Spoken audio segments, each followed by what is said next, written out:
एक और बेटी दहेज की बलि चढ़ चुकी है। मैं लगातार आपको खबरें दिखाता रहता हूं। बुलंदशहर के जिला अस्पताल में पोस्टमार्टम हाउस पर मैं एक बार फिर से पहुंचा हूं। यहाँ ये परिवार बैठा हुआ है, इनकी सगी बहन का पोस्टमार्टम चल रहा है। 8 साल पहले उसकी शादी की थी। उस दौरान दहेज में भैंस वगैरह दी और भी अपनी हैसियत के मुताबिक बहुत सारा दहेज दिया। मगर अब वो कहता है कि जो इनकी छोटी बहन की शादी होती है, उस शादी में दान दहेज दिया जाता है, गाड़ी वगैरह दी जाती है। वो कहता है कि मुझे जिस दौरान मेरी शादी हुई थी, दहेज में बाइक नहीं दी थी आप लोगों ने, अब मुझे बाइक चाहिए। उसे टॉर्चर करता है, बुरी तरह से मारता पीटता है। कई बार ये लोग पहुंचकर फैसला भी करा देते हैं, मगर उसके बावजूद भी अपनी हरकतों से वो बाज नहीं आता। अब बेटी यहाँ पोस्टमार्टम के लिए रखी हुई है। चलिए पूरी जानकारी लेता हूँ। क्या नाम सर आपका? मनोज। कहाँ के रहने वाले हैं? कासगंज।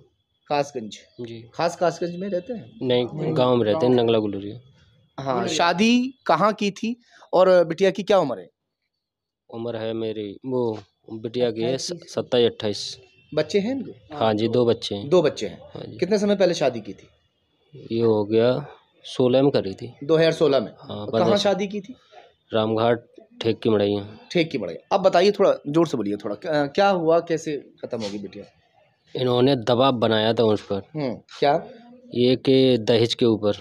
वो बोले कि तुम्हारी बहन सिस्टर को इतनी वो मिल इत्यादि सिस्टर को इतना मिल गया, हमको कुछ नहीं दिया। कौन गया था शादी में? पूरी बात बताओ। मेरे बहनों ही गए थे। उन्होंने दोनों लोग गए थे। उन्होंने दबाव बनाया वहाँ पर गांव पे जाके भी। अब यहाँ पे भी घर पे भी आके उन पर दबाव बना रहे हैं।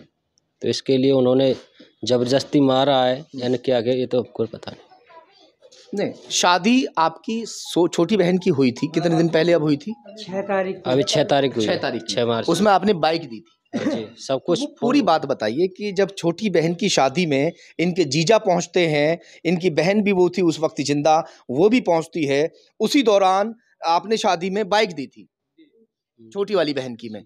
जो बड़ी बहन है, इसकी शादी में बाइक नहीं दे पाए थे। नहीं, इन्होंने इनसे बोला था चाहे बाइक ले लो या भैंस ले लो। हाँ। इन्हें बोले मेरे को भैंस दे दो, कोई दिक्कत नहीं। हाँ, उस दौरान आपने भैंस दे दी थी? जी। तो भैंस कितनी कीमत की होगी? लगभग 70 हज़ार की। जी।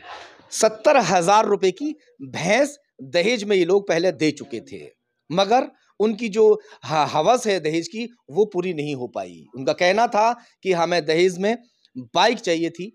क्या कह रहे थे, अब बताइए। उनको सबरा पूरा पहले भी सारा कुछ दे दिया था, फिर भी अब भी ज़्यादा दबाव बना रहे, तो हमने बोला उनसे कोई बात नहीं, उनको दे दिया, उनको नहीं देंगे, आपको देंगे। जब भी नहीं मान रहे। जब भी नहीं माने? नहीं। और जो पैदल भेजा वो पूरी बात बताओ थोड़ा। वो 40 किलोमीटर यहाँ से गांव से अब हमारे गांव तक पैदल गई थी। कासगंज तक? कासगंज तक पैदल, सारी नाइट, पूरी रात चली पैदल? पूरी रात। बच्चे भी गए थे? अकेली? नहीं, अकेली। अकेली गई। कब की बात है ये हो लिया 5-6 महीने हो लिए। तो ये कैसे, मतलब घर से निकाल दिया था, वो बताइए थोड़ा। ये इन्होंने मारे थे बच्चे। अच्छा, फिर? गुस्से में निकल के चले गए। फिर इन्होंने ये सारे दिन सारी रात देखते सोते रहे, इन्होंने ये नहीं देखा कि हमारे बच्चे हैं कहाँ पर। इन्होंने लापरवाही करते रहे ना। ये बोलते वो हमारे ससुराल वाले कुछ करते नहीं है। 6 महीने पहले क्या डिमांड, क्या था जो चली गई? क्यों गई थी घर से निकल कर? इन्होंने क्या बताया बिटिया ने जाके? उसने जैसे दूध होता है ना, दूध कहीं किसी ने, बिल्ली ने या कुत्ते ने गिरा दिया होगा। सर्दी उसका गर्मियों का मौसम था, वो कहीं गिर गया होगा किसी ने, तो उसके ऊपर मारा था। इसके ऊपर मारा था? जी। मारपीट तो वो पहले से ही कर रहा था, टॉर्चर करता रहता था।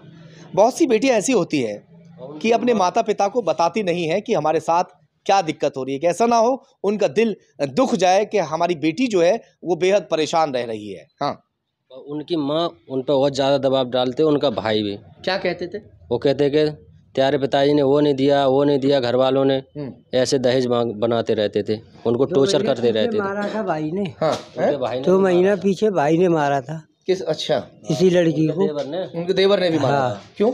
तब थाने में आके रिपोर्ट लिखाई, थाने में आके रिपोर्ट लिखाई, तब जो इन्होंने जो है फैसला कर लिया, अपना फैसला कर लिया था उस दौरान। हाँ, न्योरे पाते कर आके ऐसे हिसाब से कह सुन के फैसला करवा दिया था। अब आपको सूचना कब मिली थी आपकी बहन खत्म हो गई? हमको तो सुबह मिली है। सुबह? जब घर लेके आ गए। घर लेकर जब आ चुके थे? जी।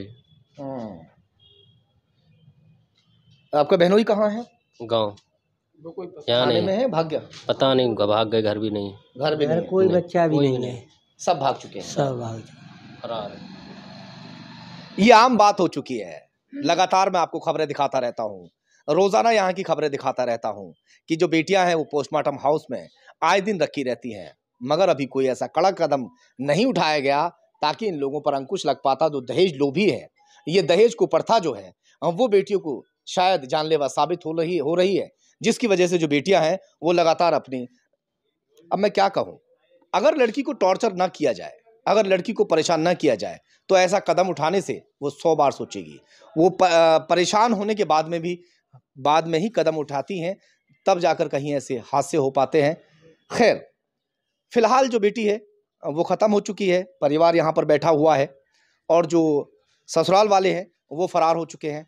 अब देखने वाली बात ये होगी कि क्या सरकार इसमें कोई कड़ा कदम उठा पाएगी, जो बेटियां हैं वो ऐसे ही मरती रहेंगी।